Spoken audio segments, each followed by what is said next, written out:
Hanif পালোৱান YouTube চেনেলত এটা নতুন ভিডিঅ' লৈ আপোনালোক সকলোকে পুনৰবাৰ স্বাগতম জনাইছোঁ। বন্ধু বান্ধৱসকল, আপোনালোকে যিসকলে চৰকাৰী টয়লেটৰ কাৰণে আবেদন কৰিছিলে সেইসকলৰ কাৰণে এখন ভাল খবৰ, কিয়নো আপোনালোকে যিসকলে চৰকাৰী টয়লেটৰ কাৰণে অনলাইন আবেদন কৰিছিলে বা আপোনালোকে অফলাইনত আবেদন কৰিছিলে সেইসকলৰ কাৰণে কিন্তু বহুত ভাল খবৰ। আপোনালোকৰ যিটো নিৰ্বিচাৰী লিষ্ট আছে বা আপোনালোকৰ পঞ্চায়ত যিসকলে মানে চৰকাৰী টয়লেটৰ কাৰণে অনলাইন আপোনালোকে আবেদন কৰিছিলে সেইসকলৰ গোটেইখিনি মানে লিষ্টটো আহি পৰিছে।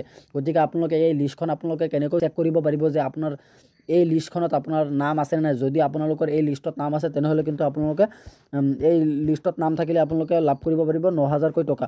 গতিকে আপোনালোকে চাব পাৰিছে যে 2025 চনৰ এইটো যিটো লিষ্টখন আহিছে এই লিষ্টখন আপোনালোকে কেনেকৈ চেক কৰিব। ডেছক্ৰিপশ্যনত গৈ আপোনালোকে ক্লিক কৰি ভিডিঅ'টো আপোনালোকে একেবাৰে সম্পূৰ্ণ চাই ল'ব আৰু আপোনালোকৰ নামটো আপোনালোকে বিচাৰি ল'ব। যদি আপোনালোকৰ লিষ্টখনত যদি আপোনালোকৰ নাম আছে তেনেহ'লে কিন্তু আপোনালোকৰ যিটো মানে এটা ফৰ্ম আছে এই ফৰ্মটো আপোনালোকে ফিল আপ কৰি মানে পঞ্চায়তত জমা দিব লাগিব। যেতিয়া আপোনালোকে পঞ্চায়তত জমা দিব তেতিয়া কিন্তু আপোনালোকৰ ভেৰিফিকেশ্যন হৈ যাব। আপোনালোকৰ ভেৰিফিকেশ্যনটো কৰিব লাগিব। যেনেকৈ আপোনালোকক অৰুণোদয় আঁচনিত আপোনালোকে ভেৰিফিকেশ্যন কৰিছিলে বা PM কিষাণত আপোনালোকক ঘৰে আহি আপোনালোকৰ যিটো ভেৰিফিকেশ্যন হৈছিলে অৰুণোদয় আঁচনিৰ সেই ভেৰিফিকেশ্যন কৰা হৈছিলে। গতিকে আপোনালোকক ভেৰিফিকেশ্যন কৰিবলৈ আপোনালোকৰ ঘৰে নাহে, কিন্তু আপোনালোকে চৰকাৰী টয়লেটৰ কাৰণে এখন আপোনালোকৰ ফৰ্মটো আপোনালোকে ফিল আপ কৰিব লাগিব।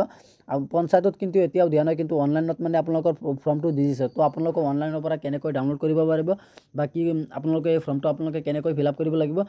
গতিকে তো মই আপোনালোকক আগতে এইটো কৈ লওঁ যে আপোনালোকে পঞ্চায়তত যেতিয়া আপোনালোকে এই ফৰ্মটো আপোনালোকে ফিল আপ কৰি জমা দিব তেতিয়া কিন্তু আপোনালোকৰ 3 দিনমান পিছতে আপোনালোকৰ যিটো বেংকৰ একাউণ্ট আছে সেই একাউণ্টত কিন্তু আপোনালোকৰ 9,000কৈ টকা আপোনালোকৰ ক্ৰেডিট হৈ যাব।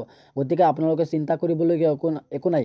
তো আপোনালোকে যিসকলে মানে চৰকাৰী টয়লেটৰ কাৰণে অনলাইন আবেদন কৰিছিলে আৰু সেইসকলৰ যিসকলৰ মানে চৰকাৰী টয়লেটৰ মানে যিটো লিষ্ট আছে সেই লিষ্টত যদি আপোনালোকৰ নাম আহে তেন্তে আপোনালোকে চিন্তা কৰিবলৈ একো নাই। আপোনালোকে যিটো ফৰ্ম আছে সেই ফৰ্মটো মই আপোনালোকক হোৱাটছআপ চেনেলত দি থ'ম। আপোনালোকে গৈ পেলাই আপোনালোকে জইন হৈ পেলাই আপোনালোকে সেই ফৰ্মটো ফিল আপ কৰিব। ফিল আপ কৰিলে সেই একেটাই ফৰ্ম আপোনালোকে যিসকলে চৰকাৰী টয়লেটৰ কাৰণে এপ্লাই কৰিছিলে আৰু আপোনাৰ যদি লিষ্টত নাম আছে তো আপোনালোকৰ যিসকলৰ নাম আছে সেইসকলে কিন্তু এই ফৰ্মটো আপোনালোকে ফিল আপ কৰি দিলে আপোনালোকৰ ভেৰিফিকেশ্যন হ'ব আৰু আপোনালোকৰ লগত নথি পত্ৰ একো দিব নালাগে। যিসকলৰ মানে এই লিষ্টখনত 2025 চনৰ চৰকাৰী টয়লেটৰ লিষ্টখনত যদি নাম আছে আপোনালোকৰ লগত মানে আপোনালোকৰ ডকুমেণ্টছ একো দিব নালাগে। আপোনালোকে অকল ফৰ্মটো আপোনালোকে ফিল আপ কৰি দিলেই হ'ল। আৰু যিসকলৰ মানে চৰকাৰী এই টয়লেটৰ কাৰণে মানে লিষ্টত আপোনালোকৰ নাম অহা নাই সেইসকলে কিন্তু এই ফৰ্মটো আপোনালোকে ফিল আপ কৰি লগত মানে আপোনালোকৰ যি প্ৰয়োজনীয় নথিসমূহ মই আপোনালোকক কৈ দিম। প্ৰয়োজনীয় নথিসমূহ আপোনালোকে দিয়াৰ পাছত কিন্তু আপোনালোকৰ সেইটো মানে আবেদন কৰা হৈ যাব। আৰু আপোনালোকৰ ধৰি লওক এমাহ বা 2 মাহ পিছত কিন্তু আপোনালোকৰ আকৌ মানে যিটো ভেৰিফিকেশ্যন লিষ্ট আছে সেই লিষ্টখন কিন্তু আপোনালোকৰ ভেৰিফিকেশ্যন হৈ আহিব আৰু আপোনালোকৰ ভেৰিফিকেশ্যন কৰিব নালাগে। তো আপোনালোকে আপোনালোকে ক'ৰ পৰা পাব বা কেনেকৈ পাব। আপোনালোকে যদি মোৰ তৰফৰ পৰা এই ফৰ্মটো আপোনালোকে পাব বিচাৰে তেনেহ'লে কেনেকৈ পাব মই ভিডিঅ'ৰ শেষত আপোনালোকক জনাই দিম। তো আপোনালোকে এই ফৰ্মখন কেনেকৈ ফিল আপ কৰিব মই আগতে আপোনালোকক এইটো দেখুৱাই দি আছোঁ।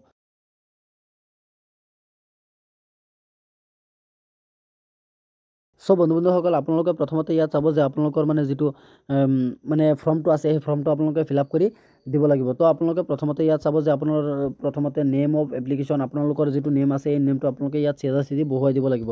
তাৰপিছত আপোনালোকে চাব আপোনালোকৰ যিটো জেণ্ডাৰ আছে জেণ্ডাৰটো আপোনালোকে মেল হয় নে ফিমেল হয় এইটো চিধা বহুৱাই দিব লাগিব। তাৰপিছত আপোনালোকৰ ফাদাৰ্ছ নেম বা আপোনাৰ যদি মহিলা মানুহ হয় তেনেহ'লে আপোনালোকৰ মানে হাজবেণ্ড নেমটো আপোনালোকে দিব লাগিব। তাৰপিছত আপোনালোকৰ মোবাইল নাম্বাৰটো এনেকুৱা এটা মোবাইল নাম্বাৰ দিব যিটো মোবাইল নাম্বাৰ নেকি আপোনাৰ আধাৰ কাৰ্ড আৰু বেংকৰ একাউণ্টৰ লগত লিংক হৈ আছে। তাৰপিছত আপোনালোকে এটা ভাল চাই এটা ইমেইল আইডি দিব। ইমেইল আইডিটো আপোনালোকে নিদিলেও হ'ব, ইয়াত অপশ্যনেল বুলি দিয়া হৈ আছে। গতিকে আপোনালোকে তাৰপিছত আপোনালোকে ইয়াত চাব যে ৰেচিডেণ্টেল যিটো আছে সেইটো আপোনালোকে দিব লাগিব। তাৰপিছত আপোনালোকে ৰেচিডেণ্টেল এড্ৰেছটো আপোনালোকে দিব লাগিব, যিটো আপোনালোকৰ পাৰ্মানেণ্ট যিটো এড্ৰেছ হয় সেই এড্ৰেছটো আপোনালোকে দিব। তাৰপিছত ষ্টেটাছ অফ এক্সিষ্টিং টয়লেট, গতিকে আপোনালোকে আগতে টয়লেট পাইছিল নে নাই সেইটো আপোনালোকে দিব লাগিব। তাৰপিছত আপোনালোকে ইয়াত চাব যে 8 নম্বৰত লিখা হৈ আছে এইটো অপশ্যনেল দিয়া হৈছে, কাৰণ আপোনালোকে যেতিয়া এপ্লাই কৰিছিলে তেতিয়া কিন্তু আপোনালোকৰ মানে যিটো আধাৰ কাৰ্ড আছে এই আধাৰ কাৰ্ডটো আপোনালোকৰ যিটো ট্ৰান্সফাৰ কৰা হৈছিলে ট্ৰান্সফাৰ অফ ইনএক্টিভেট, গতিকে আপোনালোকৰ এইটো অপশ্যনেলত দিয়া হৈ আছে। য়েছ বা ন'ত আপোনালোকে ক্লিক কৰি জমা দিব লাগিব। তাৰপিছত আপোনালোকৰ যিটো আধাৰ নাম্বাৰ অপশ্যনেল দিয়া হৈ আছে আপোনালোকৰ আধাৰ নাম্বাৰটো আপোনালোকৰ দিব লাগিব।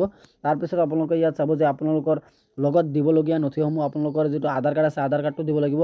তাৰপিছত আপোনালোকৰ বেংকৰ একাউণ্টৰ ডিটেইলছটো আপোনালোকে দিব লাগিব। তাৰপিছত আপোনালোকৰ এই নম্বৰত লিখা হৈছে নেম অফ বেংক, আপোনালোকৰ যিটো বেংকৰ নাম আছে আপোনালোকৰ একাউণ্টৰ নাম কোনটো, Punjab, axis, HDFC, state bank, আপোনালোকৰ বহুতখিনি নাম আছে, RBI, বহুত নাম আছে আপোনালোকৰ কোনটো একাউণ্ট হয় একাউণ্টৰ নাম প্ৰথমতে আপোনালোকে ইয়াত দিব লাগিব তাৰপিছত আপোনালোকৰ যিটো বেংক চিটি নেম আপোনালোকৰ সেইটো দিব লাগিব তাৰপিছত বেংক ব্ৰাঞ্চ নেম আপোনালোকৰ ব্ৰাঞ্চ ক'ত হয় আৰু সেইটো নাম দিব লাগিব তাৰপিছত আপোনালোকৰ IFSC কোডটো দিব একাউণ্ট নাম্বাৰটো দিব আৰু একাউণ্ট নাম্বাৰ কনফাৰ্মটো আপোনালোকে মাৰিব মাৰাৰ পাছত আপোনালোকে ইয়াত চাব যে passbook first page scan copy photocopy of এইকেইটাক মানে যিসকলৰ মানে লিষ্টখনত নাম অহা নাই সেইসকলে কিন্তু দিব লাগিব আৰু যিসকলৰ মানে লিষ্টত নাম আছে সেইসকলে কিন্তু দিব নালাগে এই মানে আপোনালোকৰ যিটো যিকেইটা মানে আপোনালোকৰ মানে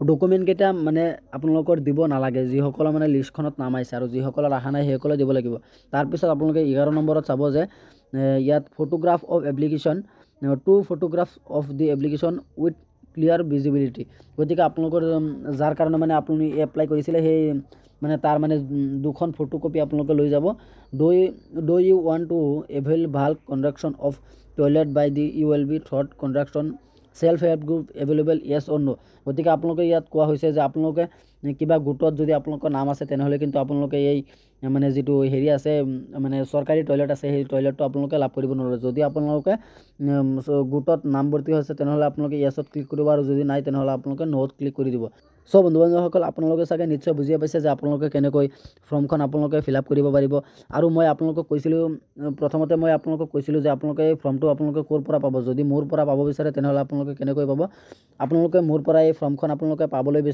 বিচাৰিলে আপোনালোকে এইটো ভিডিঅ'ৰ ডেছক্ৰিপশ্যনত হোৱাটছআপ চেনেলৰ লিংক আছে এই হোৱাটছআপ চেনেলত আপোনালোকে জইন হৈ এই ফৰ্মটো আপোনালোকে লাভ কৰিব পাৰিব গতিকে এইটোৱে আছিলে আপোনালোকক দিবলগীয়া ইনফৰমেশ্যন আশা কৰিছোঁ ভিডিঅ'টো চাই ভাল পালে যদি ভিডিঅ'টো চাই ভাল পালে তেনেহ'লে ভিডিঅ'টোত এটা লাইক কৰি দিব আৰু আপুনি যদি আমাৰ চেনেলত নতুন আছে প্লিজ আমাৰ চেনেলটো ছাবস্ক্ৰাইব কৰিবলৈ নাপাহৰিব আৰু এই ভিডিঅ'টো আপোনাৰ লগৰ বন্ধু বান্ধৱীসকলক হোৱাটছআপত ফেচবুকত আপোনালোকে যিমান পাৰে শ্বেয়াৰ কৰি দিব যাতে সকলোৱে এই ভিডিঅ'টো চাই চৰকাৰী টয়লেটৰ কাৰণে মানে ভেৰিফিকেশ্যন কৰিব পাৰে আৰু যিসকলে মানে আগতে অনলাইন এপ্লাই কৰিছিলে সেইসকলে যাতে বেনিফিচিয়াৰী লিষ্টখন আপোনালোকে সেইসকলে মানে আপোনাৰ চেক কৰিব পাৰে আৰু যিসকলৰ নাম নাই সেইসকলে যাতে ভেৰিফিকেশ্যন কৰিব পাৰে ধন্যবাদ থাকিল সকলোলৈ